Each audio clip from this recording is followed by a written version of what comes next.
lang natin.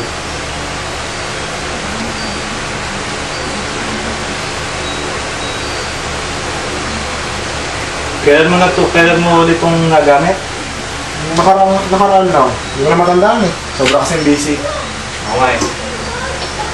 Okay. Saksak lang natin to. Ito sinasaksak to sa power supply. Para umigot siya.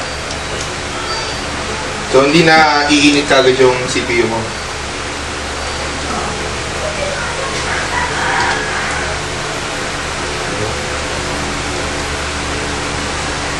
Yan, okay na yan.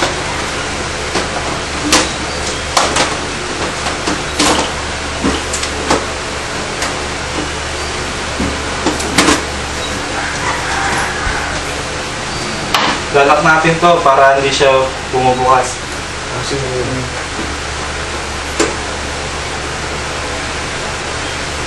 Yan. Okay, balik na natin. Sasasa ko na. Sige, pwede na. Bukas na lang.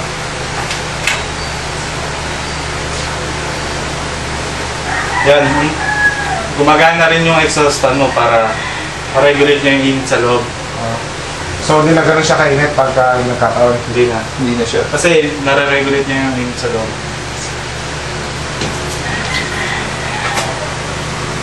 Ngayon, gawin naman natin yung sa software mo. Kasi di ba sabi mo, mabagal. Maganda talaga siya. Try natin, tingnan yung mga naka-install. Baka maraming naka-install mo.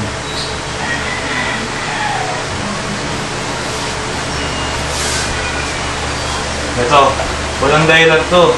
Napakadaming kasing nakalagay na na mga files. Ngayon, gawin natin to, lagay natin to sa isang folder para medyo bumilis yung takbo ng CPU mo. Lagay natin to sa isang folder. Dito. Kasama mo na yung mga yan. Yan.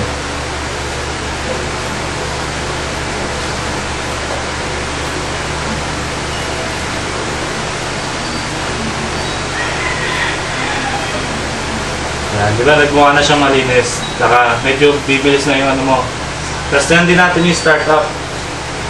Kung marami naka-install.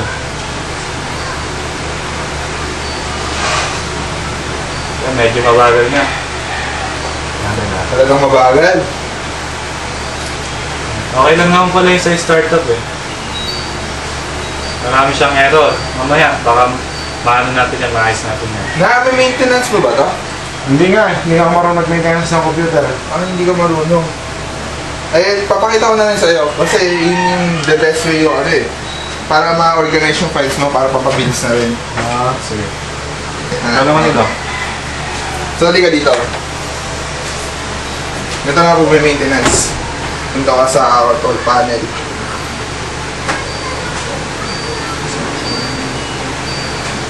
Tapos, hintayin lang natin.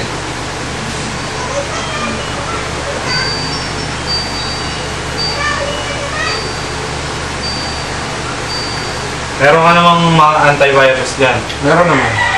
Kailangan mo yung i-update ng per week. Weekly. Para makakuha mo yung update niya, yung mga bagong update na nilalabas na company. Oo. So, ito nga. Pagkapunta mo sa control panel, punta ka ng performance and maintenance. Tapos, rearrange items on your hard disk to make programs run faster. Okay. So, may lilitaw dyan na window. Ito na nga yun. Parang ka nang didefrog. So, si ito i-analyze muna natin. Para malaman kung ano yung mga fragmented files na kailangan nating ayusin. So, ito nga. So, nakita mo naman to, maraming pula. So, marami nga kailangan ayusin dito sa mga files mo. So, pagkatapos nga i-analyze, pindutin mo na yung defragment. So, kusa na yun.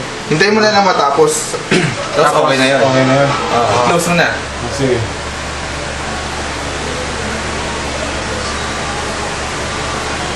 Tama yan, pare. So, hintayin mo lang siya. Tapos, Yun na yun lang. Oo. Okay na yan. Oh, maraming salamat mga pare. Sa ulitin. Oo, Okay. okay na. Okay. Ingat. Sige, salamat. Okay.